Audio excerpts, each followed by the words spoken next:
ناظرین، کیا آپ جانتے ہیں کہ پاکستان کے وہ کون سے آرمی چیف اور صدر گزرے ہیں جنہیں سول حکومت کے دوران نہ صرف ہتکڑیاں لگا کر گرفتار کیا گیا بلکہ انہیں کئی مہینوں اور سالوں جیل میں بھی بند رکھا گیا تھا؟ اور کیا آپ کو پتا ہے کہ وہ کون سا آرمی پرسن اور صدر پاکستان ہے جسے ملک بدر کر دیا گیا تھا، یہاں تک کہ مرنے کے بعد بھی اسے پاکستان میں دفنانے کی اجازت نہیں دی گئی؟ اسی طرح ایک آرمی چیف ایسا بھی ہے جسے دوران سروس گرفتار کر کے قیدی بنا دیا گیا تھا، اور وہ آرمی چیف کون تھا جسے ذوالفقار علی بھٹو نے اغوا کرتے ہوئے لاہور کے گورنر ہاؤس میں قید کر لیا تھا اور ان کی جگہ اپنے فیورٹ بلو وائٹ بوائے کو نیا آرمی چیف تعینات کر دیا تھا؟ جیل میں بدترین تشدد کے بعد آصف علی زرداری کی زبان کاٹنے والا وہ کون تھا جسے میاں نواز شریف نے انعام کے طور پر سینیٹر بنا دیا؟ اور وہ کون سے صدر پاکستان تھے جنہیں نہ تو ہتکڑی لگائی گئی اور نہ ہی انہوں نے جیل کا منہ دیکھا، لیکن یہ خود کو قیدی سمجھتے تھے اور یہ اپنی رہائی کے لیے ہر ممکن کوشش کرتے رہے؟ جبکہ میاں نواز شریف کا ساتھ دینے والے آرمی چیف کو انہی کے ایک ماتحت آفیسر نے ہتکڑیاں کیوں لگائی تھی؟ یہ سب کچھ جاننے کے لیے ویڈیو کو آخر تک ضرور دیکھیں۔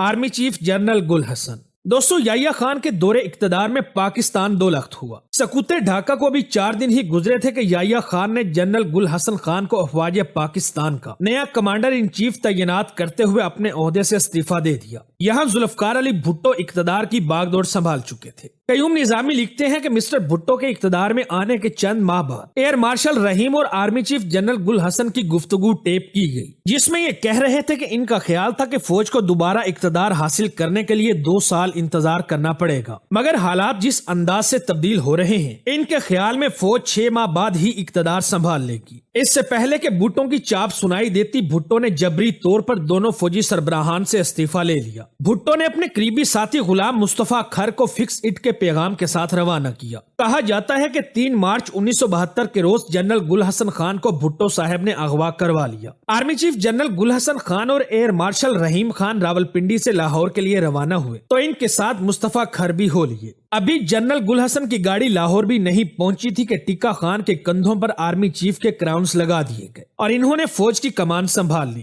جنرل گل حسن خان اپنی یادداشتوں میں لکھتے ہیں کہ جب میں پنڈی سے لاہور جا رہا تھا تو میری بدقسمتی تھی کہ میں یونیفارم میں نہیں تھا۔ مجھے یہ توقع بالکل بھی نہیں تھی کہ بھٹو ہمارے ساتھ یہ کرنے والا ہے۔ ہمارے ساتھ مرسڈیز گاڑی میں بھٹو کے مسلح فیڈرل منسٹر سوار تھے اور یہ لوگ ہمارے ساتھ ہائی جیکرز کی طرح سلوک کرتے ہوئے ہمیں لاہور لے جا رہے تھے۔ مصطفیٰ کھر کے پستول کی نالی تو میری پسلیوں سے ٹکرا رہی تھی۔ لاہور پہنچتے ہی دونوں فوجی سربراہان کو حراست میں لے لیا گیا۔ اگلے چند دن انہیں گورنر ہاؤس لاہور میں ہی رکھا گیا اور پھر تب تک انہیں خاموش رکھا گیا جب تک بھٹو نے تمام معاملات کو اپنے کنٹرول میں نہ لے لیا۔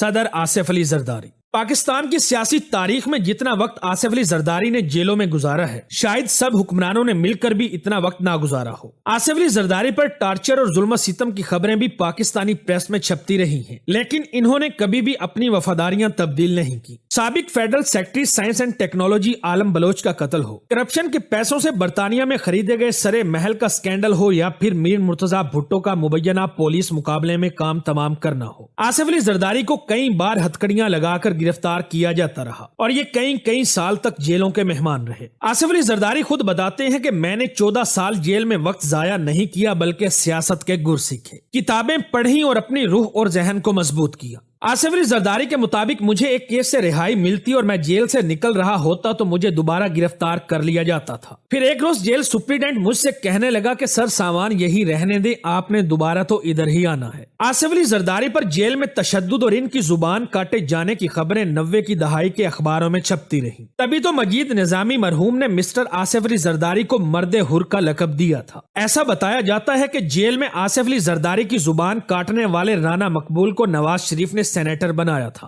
آرمی چیف جنرل ضیاء الدین۔ سال 1999 میں کارگل ایشو کو لے کر army chief general Pervez Musharraf اور وزیر اعظم نواز شریف میں اختلافات تھے۔ ایسے میں جب آرمی چیف سری لنکا کے دورے پر تھے تو وزیر اعظم نواز شریف نے پرویز مشرف کو برطرف کرتے ہوئے جنرل ضیاء الدین بٹ کو نیا آرمی چیف اپوائنٹ کر دیا۔ تب جنرل ضیاء الدین ISI کے سربراہ ہوا کرتے تھے۔